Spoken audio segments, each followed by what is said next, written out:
It is time to start the conference with our first keynote speaker, Professor Dr. Erdoğan Bada. In Applied Linguistics from the University of Exeter, UK, he is a member of the teaching staff of the ELT Department of the Faculty of Education, Çukurova University, and currently is the Dean of the Faculty of Education and Vice Rector of Hakkari University. His interest areas cover applied linguistics, EFL, and English language teacher training. We would like to thank him a lot for taking his time to participate in this conference, despite his very busy schedule. Now, I would like to invite him to make a speech entitled, "Live and Relive Through Drama in the Classroom." Welcome you all to this international event. I'm so pleased to be on the stage at my university. This is the university I belong to.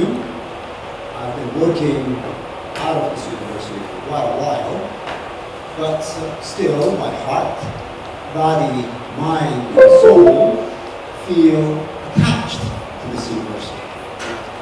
Let me first begin by adding a couple of words to Professor Ekmekçi's comments, or maybe actually her presence.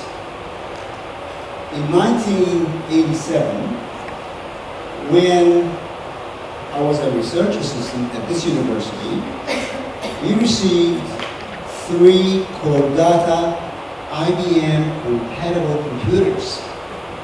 Those computers were placed at the Faculty of Education, and they were locked. Nobody could get in. We were not able to get in and experiment with those computers. But interestingly, she had such great perspicacity. She was a fascinating person with a fascinating mind. And I pleaded with her and I said, "Ma'am," I said, "I am quite ready to come and work on these computers at the weekends. Would I be able to do that, please?" And very kindly, she jumps to the idea. She said, of course, we can do it together," she said. And like that very Saturday, she gave me the key, of course, and I entered the room, unlocked the door, and started to dabble with that machine, trying to discover how the machine worked. Well, partly failures, successes, because actually it had 2 doors, 2 floppy doors, 5¼ inch, in fact, big, those floppy disks. So you insert in one door the program itself, which was the edit program, and in the other door you insert your CD, your floppy, what we would call at that time, which you would work on. And I started typing my thesis. 1987, the lady was amazing, technological mind was always there. The knowledge she gained and the experience she gained through that knowledge itself was not only vested with her.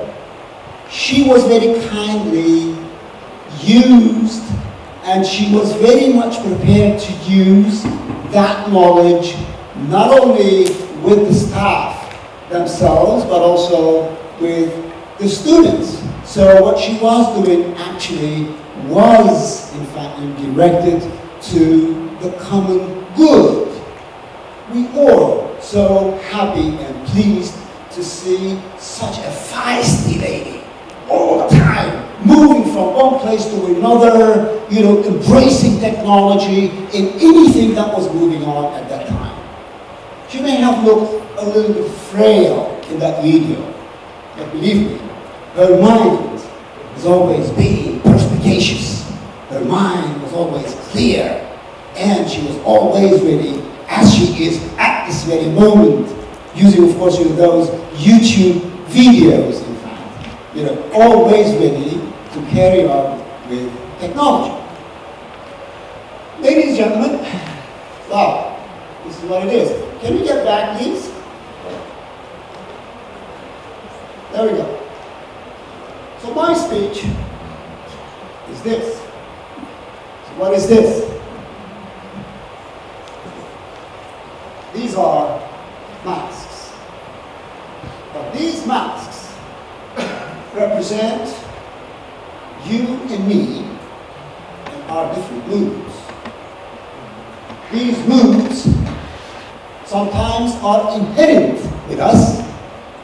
Sometimes they are perceived to be as representative of our true emotions, which may not be the fact, because we put them on and take them off once in a while, one after another, as we move on, day by day, from moment to another moment. What we call mood swings. Ooh, a roller coaster. Sometimes you're so happy, sometimes you're down, crawling on earth. Incredible. Sometimes you're high up on cloud 9. Sometimes you're dragging your feet as you move along, slithering. So, this is exactly what these masks represent. They represent the real me. They represent the masks that I wear, that you wear every day. These masks, not only, of course, for you and me, but also for our students. Our students, as we get into the classroom, we see those students, a great many of them. They all look the same, don't they? Kabak gibi adamlar ya. Alright. Bir kabak tarlası nasıl olsa. Right? Wrong. Wrong. Wrong. Why wrong? This is exactly what you see. It's not what they have. What they have is completely different. Because every single person, even though they look the same in the classroom, even though their facial expressions look very similar to each other, their inner worlds are completely different. And each difference is a color. And each color, you and I know that it has, God knows, hundreds and thousands of shades. So sometimes you are that high in terms of enjoyment, sometimes you are this high. Changes by degree. Is it possible, as a teacher myself, to know who really they are, how they feel, who they could be? Of course not. Of course not. Then how can I endeavor? What can I do to explore and learn about myself? Of course, by giving them the chance to display their real selves in the classroom. How will they be able to do it? By giving them this chance. It's not easy, and it's not enough to tell them, be yourself. We all say to each other, be yourself. Who is yourself? Who is oneself? It's very difficult to discern, it's very difficult to completely comprehend.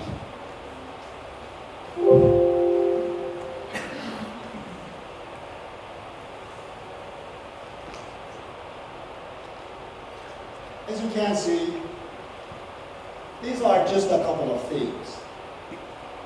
Our mood swings. We humans, what do we do in our real lives? We love. Love. Hey, love, baby.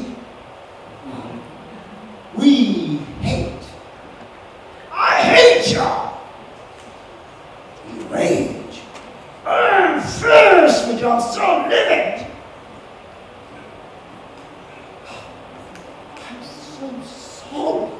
So sorry. You repent. You forgive. Do you? Will you? Please, please, forgive me. Will you? For now, yes. Tomorrow, no. We suffer. Ooh, my goodness. We lament. We weep.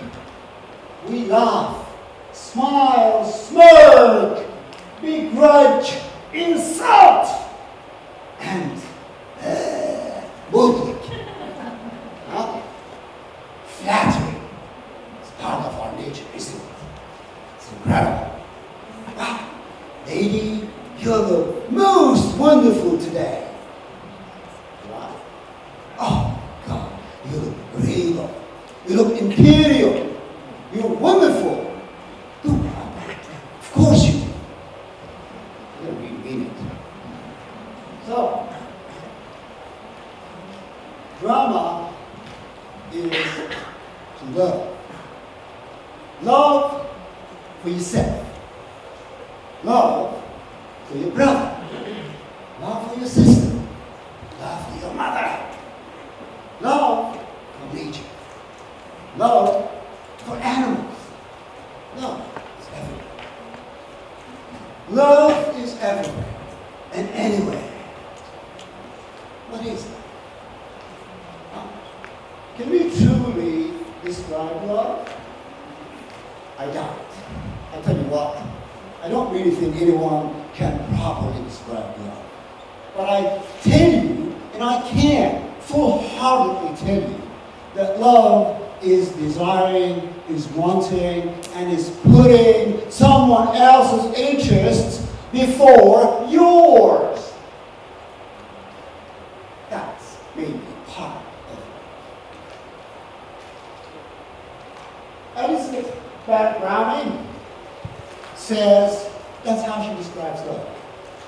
I love thee to the depth and breadth and depth your soul can reach. Could you believe it? Depth, breadth, and height your soul can reach. This is what love is described by Elizabeth Browning. What about this young man and this young woman?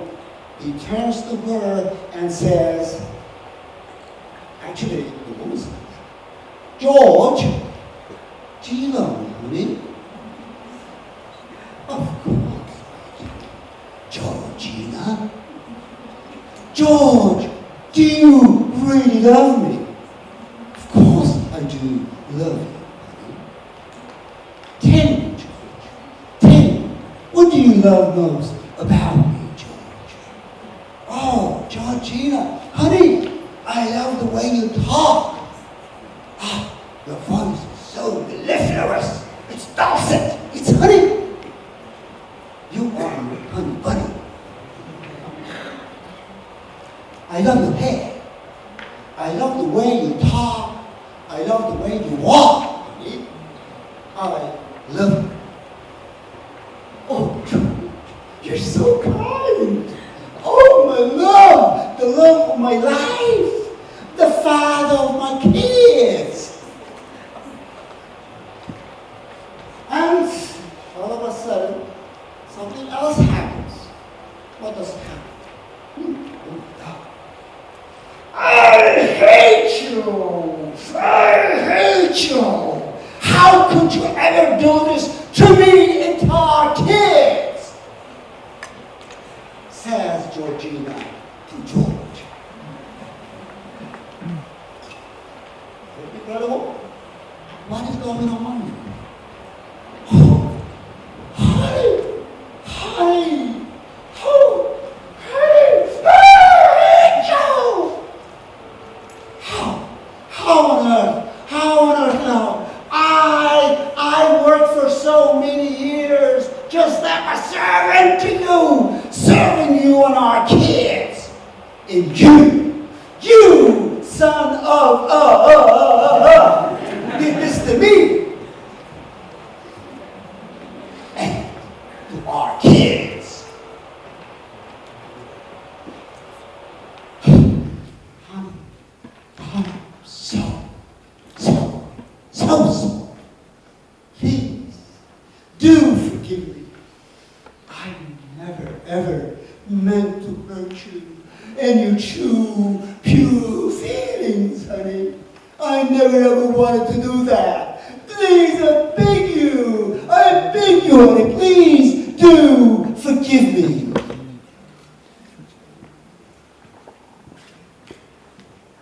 The weak can never forgive. Forgiveness is the attribute of the strong. Georgina does forgive George. George is emancipated. I'm not really 100% sure whether George will stick to his word. I'm not really sure. He may or he may not. Out of suffering have emerged the strong souls. The most massive characters are seared with scars. I can hear those voices behind those barbed wires. Those voices, the suffering bodies, the suffering minds, the suffering souls. I can hear each of them weeping in their own corners, one by one. And yet, they all will emerge out of there very, very strong, ready to cope with life, ready to cope with the hardships of life. Cast off the shackles. Uncuff yourself. Unchain your heart. And set yourself free. Go. Go, rise. Rise above the clouds. Above those fluffy white clouds. Surf like an eagle. Higher and higher, with a free spirit. That's exactly what comes after suffering. You become stronger, you become more resilient, you become more ready to fight on and on.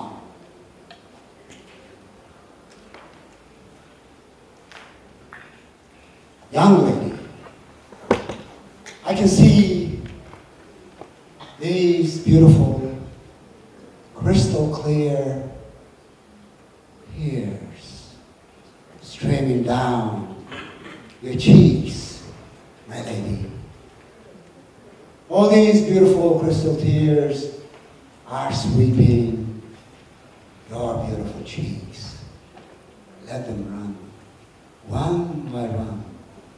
Drip, drip, drip.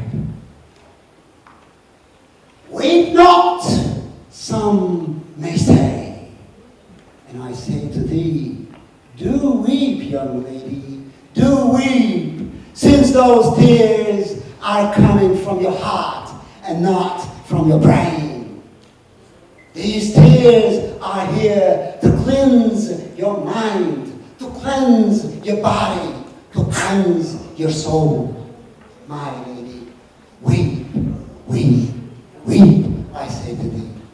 Never ever hold those tears. Let them shed, let them sweep your beautiful cheeks, my young lady. Weep, weep, weep. Ooh, there we go. My good old friend King Abe Louie, right in the heart of the jungle. He's laughing. My king, my good friend King Ape Louie is laughing at our follies and stupidities because he's so clever. He knows that we are, many times, are stupid and full of faults. We kill each other. We attack each other. What do? We declare wars on each other. We declare battles. We attack each other. But my good friend King Ape Louie is laughing. He's laughing at us. He's laughing at you and me and at everybody as humans. He's proud of himself. Look at that laughter. Big laughter.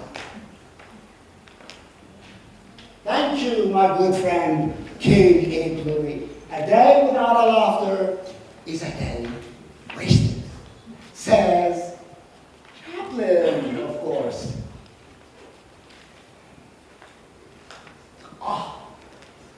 Oh my God, this beautiful, angelic smile. Look at that. This young girl is aiming to pass on to us her beautiful smile because she knows that a smile from the bottom of your heart reaches deep inside you and makes you smile at others. It's very much contagious, ladies and gentlemen.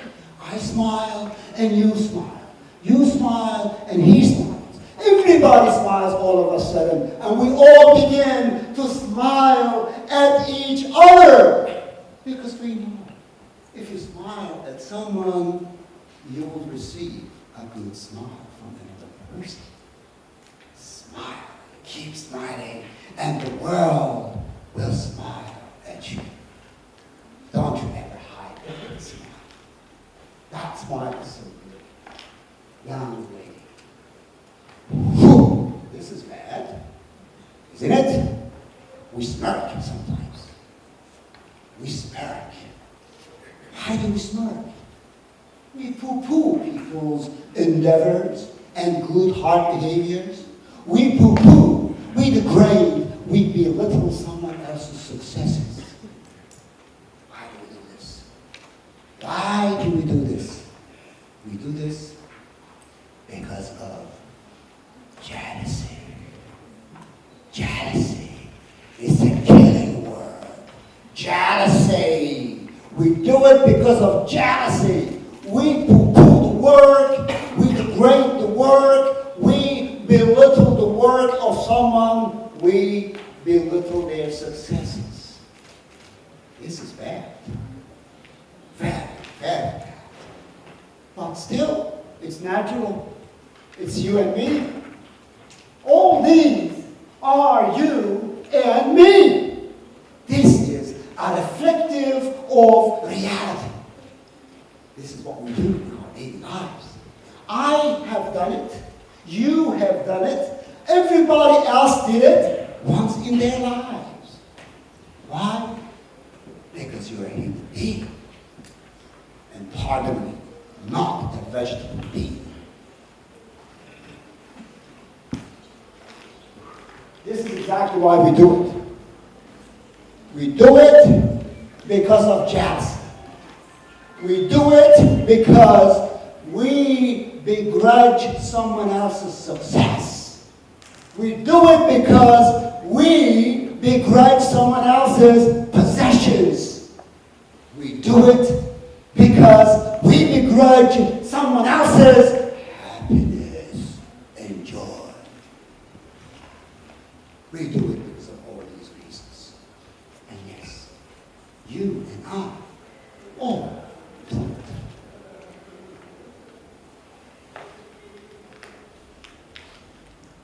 We also do this one. We insult people.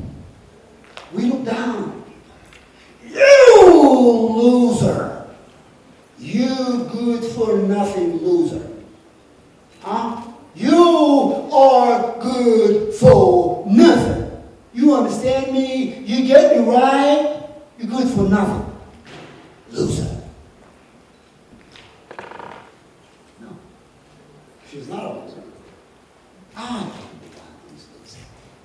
You know why I do it? I do it because of the arguments employed by those who are in the wrong, because I am in the wrong. And that's why I do it. But I do it because, after all, I'm a human being. I can hardly ever cope with someone being better than I am. I'm a human being. I have all those demonic characteristics, just like those angelic ones. The demons roam inside me. The devil is inside me. The angel is inside me. I both harbor them both. One side of me says, don't do it. And the other says, do it. Do it. Don't do it. Do it. Don't do it. Oh my God.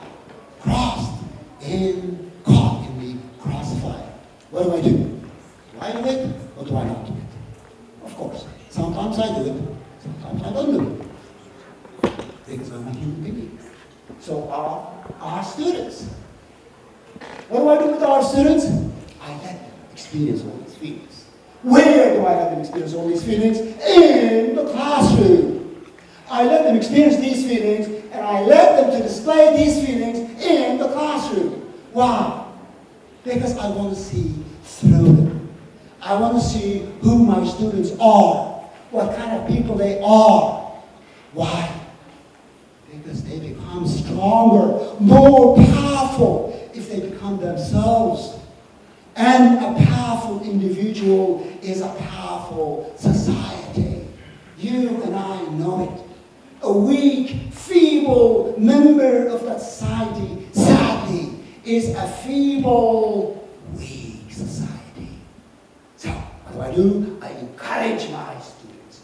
I encourage them to display their true selves. I encourage them to become their own selves in order to help maintain a good, strong, powerful society.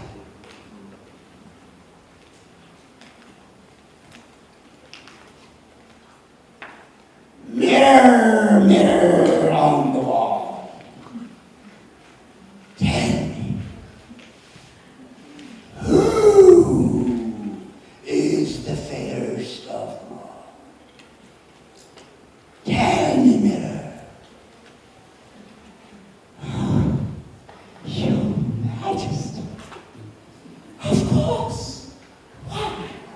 Who else can it be but you? Yes, mirror. This is exactly what I want to hear.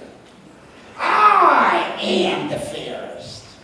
I am the most beautiful. Mirror, get on with your work. Good, mirror. Guardsmen! Yes, sire. Call my tailor here. Oh, yes. Yes, sire. Cambodio! Come over here, Cambodio.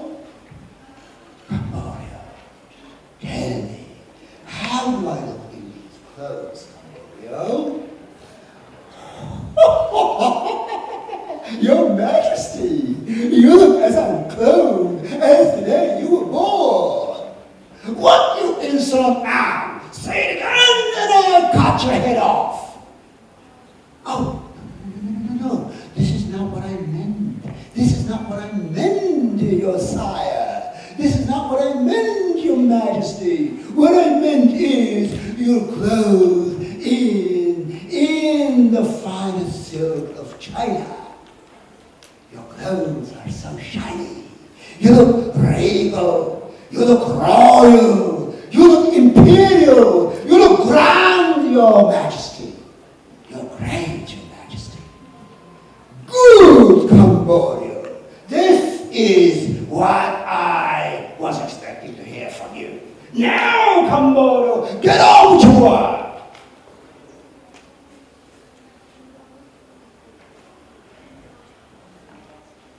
Yes, we get to the gist.